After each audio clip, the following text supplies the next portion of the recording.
जय हिंद, जय भारत मेरे साथियों। आज की कहानी उस नारी शक्ति की है, उस जगत जननी की है, उस देवी की है जिसने इतनी अधिक पीड़ाएं सही, अपने जीवन में इतने कठिन दौर से गुजरी, लेकिन हिम्मत नहीं हारी। मैं दंडवत होके वहन धरा एवं नारी शक्ति को नमन करता हूं। मेरे साथियों, आज की कहानी सुनने के बाद अगर कोई इंसान या हम या कोई आप भी अगर मोटिवेट नहीं हो सकते हैं,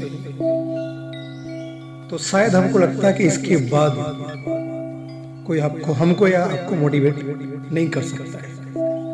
मेरे साथियों, ये कहानी है गुजरात की बहन धरा की, जिनके सपने कुछ अलग थे और कुछ ऊपर वाला और कुछ चाह। एक ऐसी लड़की जो अपने सपने बुन करके गुजरात से विदेश अपने हस्बैंड के साथ गई और वहाँ उन्होंने अपना बेबी प्लान किया। एक ऐसी लड़की जो डिलीवरी के लिए हॉस्पिटल जाती हैं, परिवार में खुशियाँ होती हैं, लेकिन डिलीवरी होने के बाद अपने हाथ पांव गंवा लेती हैं। कुछ भयानक बीमारी हो जाती है, ब्लड उनकी बॉडी से निकलना चालू होता है, उनका हाथ पांव काटना पड़ता है। एक ऐसी ताकत की कहानी जिसका बच्चा बचा, लेकिन बच्चे को भी कुछ बीमारी रही और बच्चे को भी वो ना बचा पाई। उनके साथ उन्होंने जो सुख के पल बिताए, बच्चा भी साथ छोड़ के चला गया। एक ऐसी संघर्षशील शक्ति की कहानी, हजार तरह के दुख। मैंने जब कहानी को पढ़ा और सुना तो मुझे लगा कि मैंने तो जिंदगी में कुछ नहीं देखा, हम सब ने कुछ नहीं देखा, हम सब ने तकलीफें सही ही नहीं है। तो आज की ये कहानी वहन धरा की कहानी और उनकी जुबानी। मेरे साथियों, इस कहानी को पूरा सुनिएगा और उन बहनों, उन माताओं के साथ, उन नारी शक्तियों के साथ जरूर शेयर करिएगा जो छोटी छोटी समस्याएं आने के बाद हार जाती हैं और अपने आप को हारा महसूस कर लेती हैं। और उन हमारे भाइयों के साथ भी शेयर करिएगा। धन्य है सब परिवार, नमन है मैं फिर से उनके पति श्री को, सिद्धार्थ जी को नमन करता हूँ कि ऐसा साथी जीवन में चाहिए।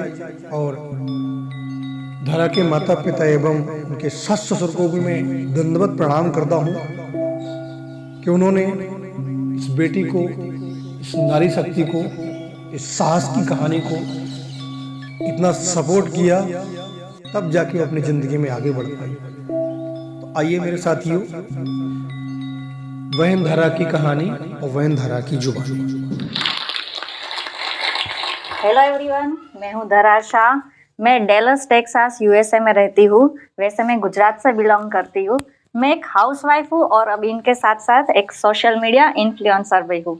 हमारी लाइफ में कुछ ऐसा हो जाता है जो हमने कभी सोचा भी नहीं होता, हमने कभी प्लान भी नहीं किया होता और कहीं पर सपने में भी नहीं सोचा होता। बट मेरी जो कहानी है वो ऐसे मोड़ पर आ गई, ऐसी चेंज हो गई कि मेरी पूरी लाइफ ही चेंज हो गई। बट वो कहानी बताने से पहले मैं थोड़ा सा पीछे ले जाती हूँ। तो मेरा जन्म सावरकुंडला शहर में हुआ, जो अमरेली डिस्ट्रिक्ट में आता है। मेरा बचपन बहुत ही अच्छा रहा। हम 4 भाई बहन, मेरे मम्मी पापा और मेरी दादी, हम सब साथ में रह रहे थे। मेरी स्कूलिंग भी बहुत अच्छी रही। मैंने स्कूलिंग और कॉलेज दोनों सावरकुंडला में ही कंप्लीट किया। एंड कॉलेज ख़त्म होने के बाद मेरी शादी तय हुई और वो भावनगर में तय हुई। तो मेरे जो हस्बैंड है उनका नाम सिद्धार्थ है। सिद्धार्थ यूएसए में रहते थे। और मेरी शादी भावनगर, क्योंकि उनका पूरा फैमिली भावनगर में ही है। तो हमारी अरेंज मैरिज है और बहुत ही अच्छी हमारी शादी हुई। हमने खूब एंजॉय किया और फिर शादी करके मैं तुरंत यूएसए चली गई। और यूएसए में जाकर इतना अच्छा लग रहा था, नया देश था, नई चीज़ें थी, नई सब लोग नए थे, तो मैं धीरे-धीरे वो भी सीख रही थी। और हमारी शादीशुदा जो ज़िंदगी थी वो बहुत ही अच्छी चल रही थी, हमने बहुत एंजॉय भी किया। एंड हर कपल की तरह हमने भी बेबी प्लान किया। तो 2018 में मैं प्रेग्नेंट हुई और जब मैं प्रेग्नेंट हुई तो वो खुशी इतनी बड़ी थी। हम दोनों के घर पर ये फर्स्ट ग्रैंड चाइल्ड था, हमारे लिए फर्स्ट बेबी था, तो हम सब बहुत ही खुश थे और हमारे घर पर एक नई खुशी आने वाली थी। तो हम सब इतना एंजॉय कर रहे थे, खुश थे। मेरे बेबी शावर के लिए हमारे मम्मी पापा थे जो इंडिया से फर्स्ट टाइम यूएस आ रहे थे, तो मैं वो भी बहुत खुश थी कि मेरे मम्मी पापा जो फर्स्ट टाइम इंडिया से बाहर निकलकर यूएस आ रहे हैं। मेरा बेबी शावर हुआ, मैंने फोटोशूट भी करवाया एंड फिर 2019 फरवरी में मैं डिलीवरी के लिए गई। यहाँ से मेरी पूरी लाइफ चेंज हो गई और मैं गई थी इतनी खुश होकर। मैंने घर पर अपने बेबी के लिए सब कपड़े, सब खिलौने, सब चीज़ें मैं रेडी करके गई थी। मैंने सोचा था कि मैं बेबी को लेने जा रही हूँ, जब वो आएगा तो मैं उनको ये बना के खिलाऊंगी, क्योंकि मुझे कुकिंग का शौक था। तो मैं हमारे बेबी का वेट कर रही थी। और यूएसए में ऐसा भी है कि जब बेबी आ जाता है तो फिर फोटोशूट होता है, तो मैं अपनी मेकअप किट लेकर गई थी और सब सोच कर गई थी कि बेबी के आने के बाद मैं ऐसे फ़ोटो भी खिंचवाऊंगी। मैं गई थी चलकर, दौड़कर अपने बेबी को लेने के लिए। तो मैं जब हॉस्पिटल में गई तो मेरी लेबर की प्रोसेस थी वो अराउंड 27 घंटे से भी ज़्यादा चली।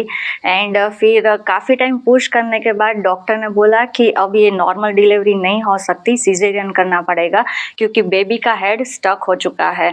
तो सिजेरियन के लिए हमें कहीं पर भी ऑपरेशन थिएटर रूम नहीं मिल रहा था। काफ़ी टाइम वेट करने के बाद हमें ऑपरेशन थिएटर रूम मिला और रात को अराउंड 2:30 बजे मैंने बहुत ही अच्छा प्यारा सा एक बेबी को जन्म दिया और हमने उनका नाम माहिर रखा। माहिर के आने के बाद सिद्धार्थ ने बोला कि धरा देखो ये हमारा बच्चा आ गया है, और बहुत ही अच्छा प्यारा सा गोलू मोलू सा हमारा बच्चा आया है। और मैं उसको देखकर इतनी खुश हो गई और सडनली मेरे आंखों के सामने अंधेरा छा गया, मुझे कुछ दिखाई नहीं दे रहा था। मैं बस सिद्धार्थ सिद्धार्थ बोल रही थी और तुरंत ही मैं बेहोश हो गई। फिर मेरे बॉडी में से इतना ब्लड निकल रहा था और हेवी ब्लड लॉस स्टार्ट हो गया और मेरे पूरे बॉडी में से खून के फुहारे छूट रहे थे। आंखों, नाक, हर जगह से मेरी स्किन फट फट कर खून निकल रहा था। और फिर उन लोगों ने अराउंड 90 मिनट तक सीपीआर किया। मेरे राइट हैंड में फेशियोटोमी करना पड़ा। फेशियोटोमी मीन्स डीप कट करना होता है जिससे प्रेशर रिलीज हो सके। मेरे ओवरीज निकालनी पड़ी, पार्शियल यूट्रस निकालना पड़ा। किडनी फंक्शंस पर असर हो गई थी तो डायलिसिस स्टार्ट करना पड़ा। और इतना ब्लड लॉस की वजह से वो लोग मुझे हिला भी नहीं पा रहे थे और वेंटिलेटर पर रख दिया गया। बाहर आकर मेरी फैमिली को बोला कि बस अब 5% चांस है, आप सब लास्ट टाइम देख लीजिए। मेरी फैमिली पर उस टाइम पर क्या असर हुआ होगा वो तो मैं बता भी नहीं सकती, क्योंकि हम लोग कहाँ बेबी को लेने आए थे और ये सारी चीज़ें हो गई। बट हम जो वो सिचुएशन में आ गए थे कि मैं बचूंगी या नहीं बचूंगी, और फिर डॉक्टर ने मुझे ट्रॉमा आईसीयू में शिफ्ट कर दिया गया। वहाँ पर ही मेरी सर्जरी स्टार्ट की गई, क्योंकि मेरी सिचुएशन नहीं थी कि वो लोग मुझे हिला भी पाए। तो जो ट्रॉमा आईसीयू था उनको ही ऑपरेशन थिएटर रूम बना दिया गया और वहाँ पर एक के बाद एक सर्जरी स्टार्ट की गई। फिर मैं अराउंड 6 to 7 डेज कोमा में थी। कोमा में जब थी तो मेरी फैमिली, मेरे फ्रेंड्स, सब लोग वहाँ पर आकर बैठते थे, पूजा करते थे, मेरे साथ बातें करते थे। और जो सिद्धार्थ है वो मेरे साथ बातें करते थे। तो सब लोग मुझे बताते थे कि जब सिद्धार्थ बात कर रहे थे तो मेरी आंखों में से आंसू निकल रहे थे। तो सिद्धार्थ को था कि धरा वापस आएगी, क्योंकि मैं जब बेहोश हुई तो लास्ट टाइम मैं सिद्धार्थ सिद्धार्थ बोलकर बेहोश हुई थी। तो सिद्धार्थ इतने इमोशनल हो गए थे उस टाइम पर, और जो हैवी ब्लड लॉस हो गया था उनकी वजह से 100 से ज़्यादा ब्लड और ब्लड प्रोडक्ट्स दिए गए। और जब मैं कोमा से बाहर आई तो सब लोग इतने खुश हो गए, क्योंकि किसी को पता नहीं था मैं बचूंगी या नहीं बचूंगी। तो इसलिए जब मैं बच के बाहर आई हूँ तो मैं भी बहुत खुश थी, कुछ अलग एनर्जी फील हो रही थी, एक नई शक्ति फील हो रही थी। ऐसे लग रहा था कि मैं कोई जंग लड़कर आई हूँ। पर मुझे हर जगह मशीन दिख रहे थे, मैं बोर्ड पर नई डेट दिख रही थी, तो मैं थोड़ी कंफ्यूज भी थी कि क्या हो गया है। और 2 दिन के बाद डॉक्टर ने आकर मुझे सारी चीज़ें बताई कि तुम्हारे बेहोश होने के बाद ये सारी चीज़ें हो गई है, और अब मैं कभी माँ नहीं बन पाऊंगी, क्योंकि यूट्रस निकाल दिया गया है, ओवरीज निकालनी पड़ी, और ये सारी चीज़ें करने के बाद तुम बची हो। मुझे लगा कि ये सब होने के बाद भी जो मैं बची हूँ, रोना नहीं है, मैं खुश हूँ कि मैं बची हूँ, क्योंकि भगवान सबको दूसरा चांस नहीं देते, मुझे मिला है तो मुझे जीना है। पर इनके साथ साथ हैवी ब्लड लॉस हुआ, फिर वेज़ोप्रेशर्स दिए गए, उनकी वजह से मेरी जो छोटे छोटी नसें थी वहाँ तक ब्लड नहीं पहुँच पाया, और उनकी वजह से एक टर्निंग पॉइंट आ गया कि गैंग्रीन होना स्टार्ट हो गया।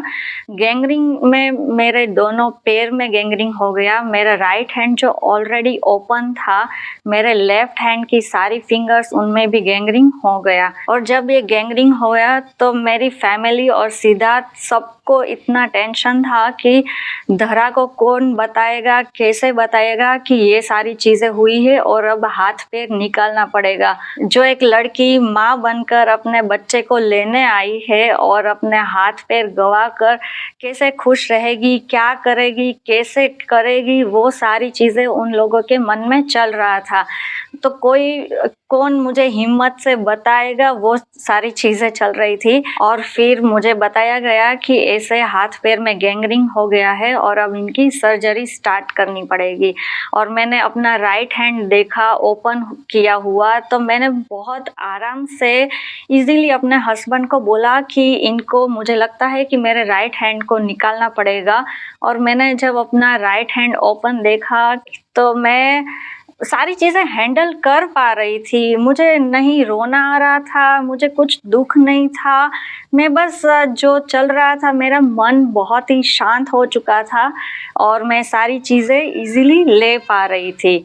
फिर मेरी नंबर्स ऑफ सर्जरी की गई, जिनमें मेरे दोनों पैर बिलो नी, मेरा right hand below elbow and मेरी लेफ्ट हैंड की सारी फिंगर्स निकालनी पड़ी, क्योंकि उनमें गैंग्रीन हो चुका था।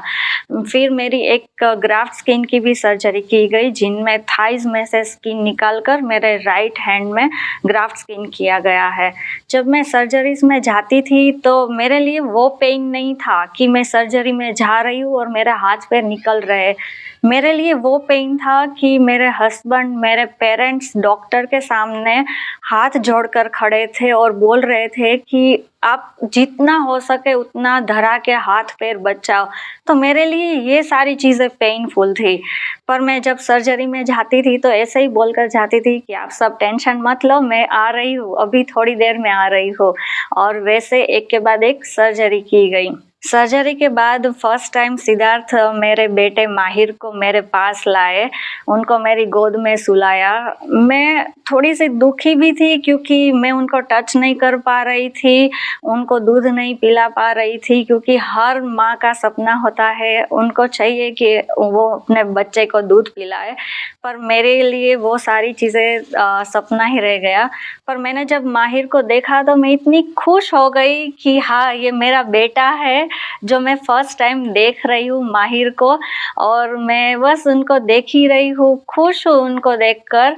और फिर बार बार उनको मेरे पास ला रहे थे। फिर हम लोग हॉस्पिटल में थे, मेरी हालत थोड़ी सी स्टेबल हुई। उनके बाद मुझे सिद्धार्थ ने बोला कि हमारा बेटा है माहिर, उनको जेनेटिक डिसऑर्डर है, तो डॉक्टर ने बोला है कि अब उनके पास कितना टाइम है वो हमें नहीं पता।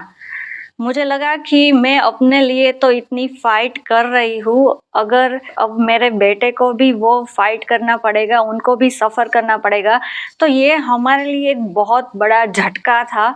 क्योंकि मैं अभी हॉस्पिटल से घर भी नहीं गई हूँ, मैं अपने बच्चे के साथ खेली भी नहीं हूँ और उनको भी अब ये जेनेटिक डिसऑर्डर है। पर फिर भी हम हिम्मत से आगे बढ़ने का सोचा और मुझे लगा कि कुछ भी हो, अब मुझे जल्द से जल्द खड़ा होना है, घर जाना है और माहिर के साथ रहना है। और धीरे-धीरे मेरे लेग प्रोसेसिस आना शुरू हुआ, उन पर हमने काम करना शुरू किया। तो जब नए-नए लेग प्रोसेसिस लगे तो मुझे बहुत पेन हुआ। मुझे लगा कि जल्द से जल्द इनको निकालो, क्योंकि इतना हेवी वेट लग रहा था मेरे पैर में, मुझे इतना पेन हो रहा था कि मुझे लगा कि मैं कैसे करूँगी? बट मेरे सामने सिर्फ़ माहिर दिख रहा था, तो मेरे लिए वो एक था कि कुछ भी हो, अब मुझे ये पहनकर खड़ा होना ही है। हम लोग हॉस्पिटल में 4 एंड हाफ मंथ्स तक थे और इनके दौरान मेरे जो इन-लॉज़ हैं वो भी इंडिया से आ गए थे। वो मेनली माहिर का ध्यान घर पर रख रहे थे। मेरे साथ सिद्धार्थ, मेरे पेरेंट्स, हमारे जो फ्रेंड्स थे वो सब लोग थे, सबका सपोर्ट था। हम जब हॉस्पिटल से घर आ रहे थे तो मेरा ग्रैंड वेलकम करने का सोचा, तो मेरा ग्रैंड वेलकम किया गया। पर जब मैं कार में बैठी तो मेरी कार में एक हैंडीकैप का लेबल लग चुका था। मैंने सोचा कि कार में भले ही हैंडीकैप का लेबल लग चुका हो, मैं अपने मन पर कभी नहीं लगने दूंगी और मैं बस वही सोचकर घर आई। जब मैं घर आई तो मेरा इतना अच्छा वेलकम किया, पर सब लोग थोड़े से इमोशनल हो गए क्योंकि मैं चलकर दौड़कर गई थी अपने दोनों हाथ और दोनों पैर लेकर, पर मैं आई व्हीलचेयर में और अपना आधा अंगूठा लेकर।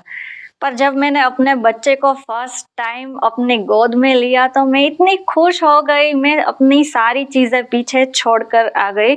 मैंने बस यही सोचा कि मेरा बच्चा मेरे पास है, मुझे माहिर के साथ रहना है, मुझे सिद्धार्थ के साथ रहना है, क्योंकि सिद्धार्थ ने इतना मुझे सपोर्ट किया है, यहाँ तक मेरे साथ है, मेरी फैमिली, और मुझे खुद के लिए भी खड़ा होना था क्योंकि मुझे खुद पर प्राउड फील करना था कि हाँ, मैं ये सारी चीज़ें में से निकल कर आई हूँ। फिर मेरी आउट पेशेंट रिहैब स्टार्ट किया गया, वहाँ पर मैं एक्सरसाइज करने गई। मेरी बॉडी में स्ट्रेंथ कम हो गई थी तो धीरे-धीरे वो भी वापस आने लगी। मैंने फर्स्ट टाइम बॉटल पकड़कर अपने बच्चे को दूध पिलाया। मैं माहिर के साथ खेल रही थी, उनको स्टोरी सुना रही थी, उनको गाना सुना रही थी, लोरी सुना रही थी, तो मैं ये सारी चीज़ें कैप्चर करने लगी क्योंकि बेसिकली हमें तो पता था कि माहिर के पास कितना टाइम है वो हमें नहीं पता। धीरे-धीरे हम माहिर को मैं उठाने लगी, ज़्यादा गोलू-मोलू हो गया था तो उनका थोड़ा वेट भी था, तो मुझे और स्ट्रेंथ चाहिए थी, तो मैं वो और एक्सरसाइज करने लगी कि मुझे माहिर को ऐसे गोद में उठाना है। और फिर मैं माहिर के साथ, मेरा पूरा दिन माहिर के साथ ही निकल रहा था, उनके आसपास घूम रहा था और मैं बस अब ये सोच रही थी कि हमारा जो बच्चा है, माहिर है, जब आया तो हमने उनका अच्छे से ग्रैंड वेलकम नहीं किया। हम उनका 10th महीने का बर्थडे आ रहा है तो हम पार्टी करते हैं, सबको बुलाते हैं और अच्छे से हम एक सेलिब्रेशन करते हैं। शायद वो मंज़ूर नहीं था भगवान को और अगले दिन ऐसा हुआ कि मैं एक्सरसाइज में थी तो मुझे अचानक से माहिर याद आने लगा। अंदर एक बेचैनी फ़ील हो रही थी और मुझे एक्सरसाइज़ में इतना रोना आ गया कि मैं अपनी एक्सरसाइज़ छोड़कर मुझे बस माहिर हो रहा था। तो मैंने सिद्धार्थ को कॉल किया कि सिद्धार्थ, आप जल्द से जल्द आइए और मुझे माहिर के पास ले जाइए। तो मैं घर पर आके माहिर के पास ही बैठ गई। मैं वहाँ से उठ ही नहीं रही थी। पता नहीं क्या हो गया कि मैं माहिर को लेकर ही बैठ गई। मैं खाने के लिए भी नहीं उठ रही थी, वहाँ पर ही बैठी हुई थी और उनके साथ बातें कर रही थी, खेल रही थी और शाम को सडनली माहिर ने आँखें बंद कर दी।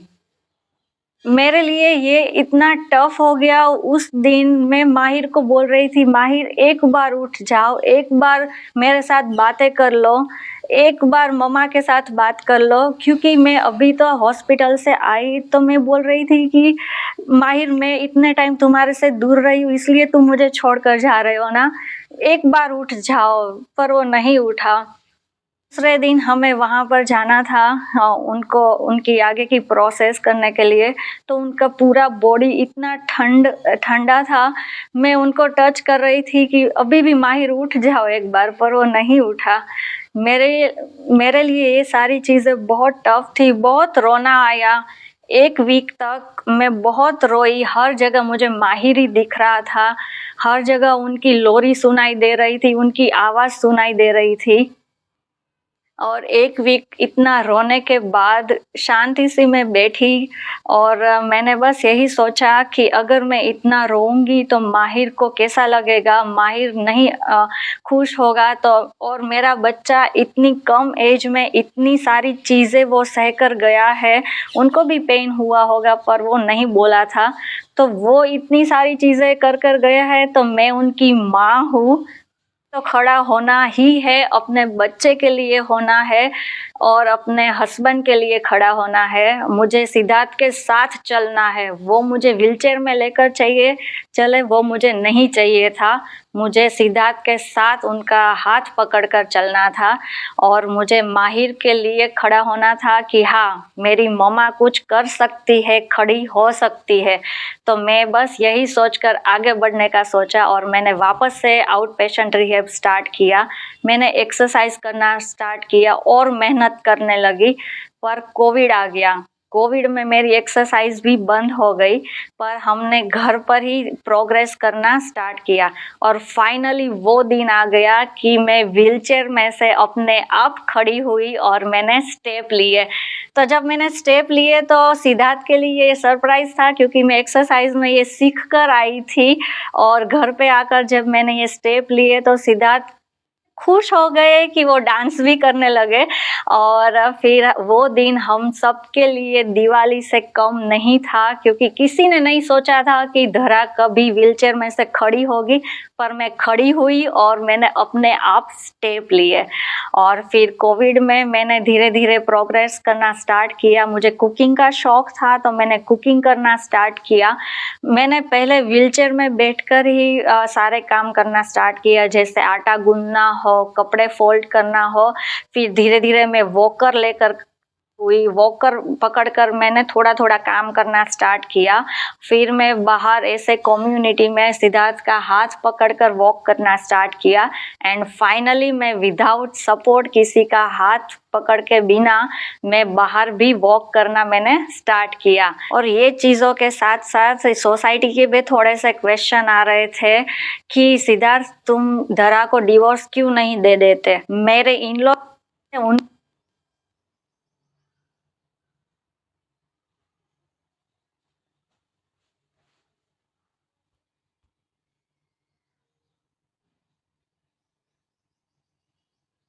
को भी क्वेश्चन पूछते थे कि धरा तो आपकी बहू है, आप उनको छोड़ क्यों नहीं देते। सिद्धार्थ और मेरे इन-लॉज थे, उनका इतना सपोर्ट था, उनके जो आंसर्स थे। सिद्धार्थ ने बोला कि अगर मेरे साथ हुआ होता तो धरा क्या मुझे छोड़कर चली जाती। मेरे इन-लॉज थे, उन्होंने बोला कि ये हमारी बहू नहीं है, मेरी बेटी है। तो अगर बेटी के साथ हुआ होता तो क्या एक माँ बाप अपनी बेटी को छोड़ते हैं? नहीं छोड़ते। तो हम हमारी बेटी को क्यों छोड़े। और ऐसे ही मेरे इन-लॉज के भी इतने मुझे प्यार मिल रहा है, इतना सपोर्ट मिल रहा है और जो पहले था उससे ज़्यादा मुझे आज प्यार मिल रहा है। और हर माँ बाप अपनी बेटी को तो प्यार करते ही है, पर जब सास ससुर करते हैं वो हमारे लिए बहुत बड़ी बात हो जाती है। क्योंकि मैं मेंटली तो स्ट्रांग थी बट फिजिकली मुझे सपोर्ट मिला। मुझे कभी एक बार भी ऐसा फील नहीं हुआ कि मेरी लाइफ पहले कुछ अलग थी और अभी कुछ अलग है। मैंने सिद्धार्थ को बोला कि सिद्धार्थ हमारी लाइफ पहले से थोड़ी सी चेंज हो गई है। पहले हम ऐसे ही घूमने चले जाते थे, जो भी मन करता था वो करते थे, अभी थोड़ा सा लिमिटेशन आ गया है। पर सिद्धार्थ ने बोला कि धरा तुम चिंता मत करो, मेरे हाथ पैर है वो तुम्हारी है, ये जर्नी तुम्हारी अकेले की नहीं है, हम दोनों की है, हम दोनों साथ मिलकर आगे बढ़ेंगे और हम दोनों साथ ही है। तो तुम्हें कहीं भी जाना हो तुम एक बार बस मुझे बता दो।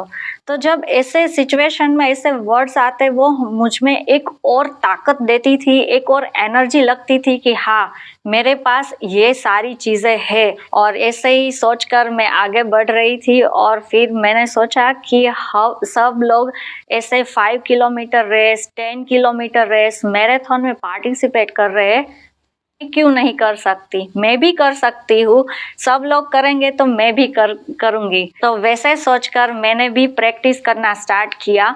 मैं बाहर एक्सरसाइज कर रही थी, मैं वॉक कर रही थी, घर पर भी सिद्धार्थ मेरे साथ एक्सरसाइज करते थे, वॉक करते थे कि हाँ धरा हम मिलकर करेंगे, साथ में करेंगे। कभी मुझे था कि आज मैं थक गई हूँ, आज मुझे नहीं करना, तो सिद्धार्थ बोल रहे थे कि नहीं चलो मैं आज तुम्हारे साथ वॉक करने आ रहा हूँ, तुम्हें करना ही है। तो वो जो मोटिवेट करते थे उस टाइम पर, तो मुझे लगा कि हाँ मुझे करना है। और मेरी जो ये 5 किलोमीटर की रेस थे वो मुझे माहिर को डेडिकेट करनी थी और सिद्धार्थ को डेडिकेट करनी थी। जब भी मैं प्रैक्टिस करती थी तो मेरे मन में सिर्फ माहिर और सिद्धार्थ ही थे। और धीरे धीरे रेस का दिन आ गया और मैं इतनी खुश थी कि मैंने पार्टिसिपेट किया है। मैं कंप्लीट करूँगी या नहीं करूँगी मैं कुछ सोच नहीं रही थी, मैं बस पार्टिसिपेट किया है, मेरे लिए वो भी बड़ी बात थी। और मैं जब वॉक कर रही थी तो मेरे मन में माहिर और सिद्धार्थ दो ही लोग थे और मैं उनको सोचकर आगे बढ़ रही थी। और मैंने जो 1 घंटे का टाइम लिमिट होता है उनमें कंप्लीट कर ली। तो मैं इतनी खुश हो गई क्योंकि मैंने पहले कभी 5 के रेस में पार्टिसिपेट करने का सोचा भी नहीं था जो मैं आज कर रही हूँ। तो मेरे लिए ये बहुत ही बड़ी बात है। फिर धीरे धीरे हम ऐसे आगे बढ़ रहे थे। सिद्धार्थ ने बोला कि धरा तुम इतनी खुश होकर ये सारी चीज़ें कर रही हो, तुमने ये हंस के सारी चीज़ें एक्सेप्ट कर ली है, अपनी टेक्निक से सारी चीज़ें कर रही हो, तो ये सब तुम दूसरों के साथ शेयर क्यों नहीं कर रहे? तो तुम एक चैनल करो जिसमें तुम अपनी वीडियोस शेयर करो। तो धीरे धीरे मैंने सोचा कि ठीक है, हम दूसरों को अगर ऐसे वीडियोस दिखाकर उनको मोटिवेट कर सकते हैं तो मेरे लिए ये बहुत अच्छी बात है। तो वैसे सोचकर हमने एक चैनल स्टार्ट किया जिनका नाम मैंने धरास वंडर लाइफ रखा। और मैंने इसलिए ये नाम चूज़ किया कि मैं अपनी लाइफ जो मैंने वंडरफुल बना दी है, मैं अपनी लाइफ को वंडरफुल तरीके से जी रही हूँ। तो भी मेरे वीडियोस देखकर, मेरी कहानी सुनकर अपनी लाइफ